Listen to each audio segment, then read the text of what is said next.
Ang hamon ni Ryan Garcia kay Manny Pacquiao kasado na. Bago natin yung pag-usapan, huwag kalimutan mag-like and subscribe and pahit ng notification bell. Maraming salamat po mga kaibigan. Matapos nga pong mapanood ni Ryan Garcia ang 3 rounds na exhibition fight match, ito nga pong si Rocky Anpo at ito nga si Manny Pacquiao at division legendary mga kaibigan ng Galaite. Etong si Ryan Garcia sa pinakita nga po nitong si Rocky Anpo at sinabi din ni Anpo, no, talagang nakita natin na kagustuhan talaga, gustong-gusto ni Rocky Anpo na ma-knockout nga po itong si 8th Division legendary boxer Manny Pacquiao para gumawa ng history.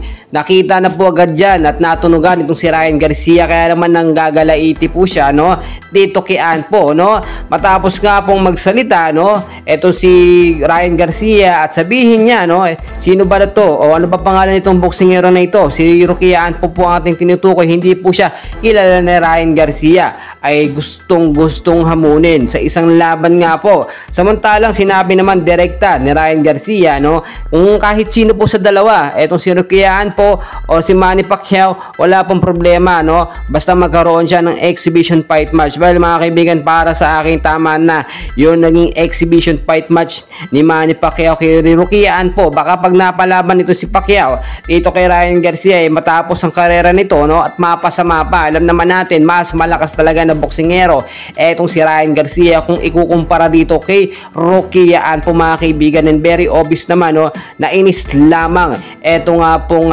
si Ryan Garcia dahil iniudulo niya po, no, idol niya talaga, no, at talagang pinagmamalaki niya itong si Manny Pacquiao, tapos gusto lamang pong i-knockdown, no, i-knockout nito nga pong si Rocky Anpo. Kung titignan nyo mga kaibigan, wala naman talagang imposible dyan. Basta pera-pera pang ugusapan, makakasapu ang laban. Ang laki din ang kinita, no, nitong si Manny Pacquiao at si Rocky Anpo.